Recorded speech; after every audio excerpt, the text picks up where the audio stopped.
What's your favorite American tradition? 4th of July fireworks, Super Bowl parties, or perhaps like us, it's lining up outside the multiplex for the first tentpole blockbuster of the summer?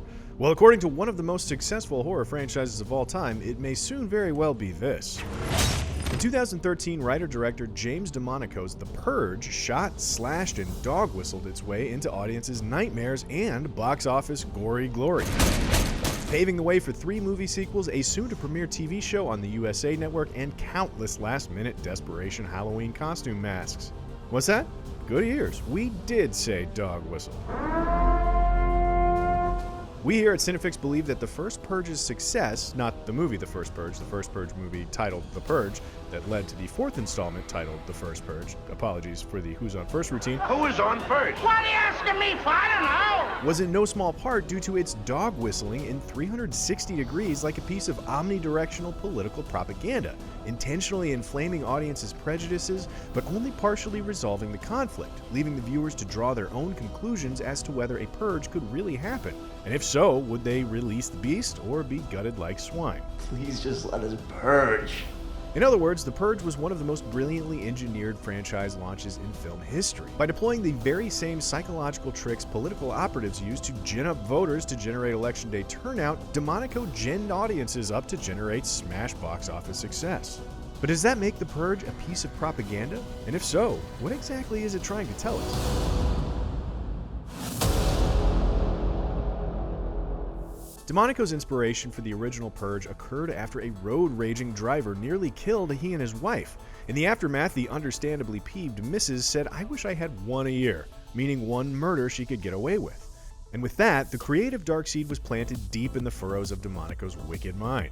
DeMonaco thought this X-rated treatise on violence would likely be a here today, gone tomorrow art house film, but after Jason Blum read the script, he gave them $3 million backed by Universal's distribution deal. But despite snagging an impressive cast led by Ethan Hawke and Lena Headey, the critical response was tepid. The audience response was not.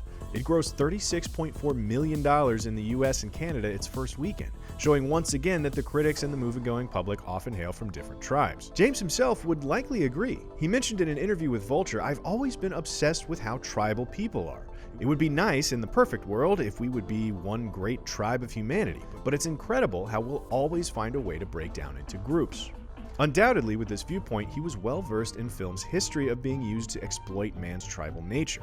D.W. Griffith's Birth of a Nation is a seminal cinematic achievement, truly groundbreaking in its inventiveness and scope, that also despicably manipulates racial prejudice into a 3-hour recruitment video for the KKK. Sergei Eisenstein's Battleship Potemkin introduced the world to the profound power of montage, while not so subtly espousing his communistic ideals. Leni Riefenstahl's Triumph of the Will was such a Wagnerian triumph of blitzkrieging Nazi bombast that it led one American to react, "We're dead, we're gone, we can't win this war." That American was Frank Capra, arguably the greatest director of Hollywood's golden age. He soon overcame his fear and fought back, not through bullets, but through celluloid, creating the Why We Fight series to rouse the American will to triumph.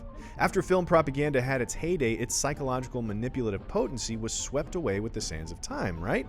No, of course not. It just migrated to the smaller screen, where it could impact more eyeballs and mold more minds, which meant that political ads would come to exploit these same media mechanisms once wielded by Riefenstahl and Griffith.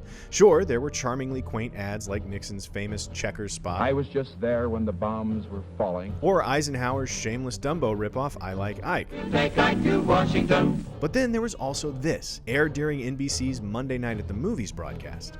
10, 9, 8, 7, 6, 5, 4, 3, 2, 1, 0. Seriously, what in the holy that was beamed into the living rooms of millions of Americans during family time in 1964, a year after JFK was shot. 2 years after the Cuban Missile Crisis. Say what you want about LBJ, but that's one Texan who did not play patty cake when it came to contesting an election. And neither did DeMonaco when it came to making The Purge. Similar to LBJ's ad wizards, he understood that once you get an audience feeling emotionally off-kilter, you can lead them anywhere. So how did he do it and keep doing it all the way until the final frame? The film opens with a contrast worthy of Eisenstein. Debussy's Clair de Lune tranquilly lilts over security cam-style cinema verite footage of horrific yet almost blasé violence. In the span of 45 seconds, both Daisy and The Purge's opening sequence grip audience attention with a stark juxtaposition, shocking them into heightened receptiveness for the beat to follow. And what comes next is the intro of Ethan Hawke's character, James Sandon. He's handsome, successful, bedecked with symbols of wealth. He speaks in banal platitudes, but we audience members all know that once the generality's clear, he's specifically the one who takes home the spoils of victory. Simply put, James is the archetype of white male privilege, sometimes earnest but out of touch, sometimes hopelessly out of touch, yet despite sailing through the cosmos on an orbit of privilege, he ultimately still seems like a good guy because he loves and provides for his family. We subsequently meet the rest of the Sandon clan, a textbook assemblage of horror movie tropes, but with his deft touch, DeMonaco slots them neatly into familiar American archetypes as well. Zoe, the naughty Catholic schoolgirl, Mary, the homemaker who self-medicates with Cabernet to treat her subtle suburban discontent, and Charlie, the troubled but intelligently sensitive son who pilots a B-horror movie doll's head around on an RV car, planting an early red herring that he'll be a threat. So, in the first 5 minutes, The Purge establishes a modern version of the ideal American family with just enough unique characterization to advance them beyond paint-by-numbers cardboard cutouts.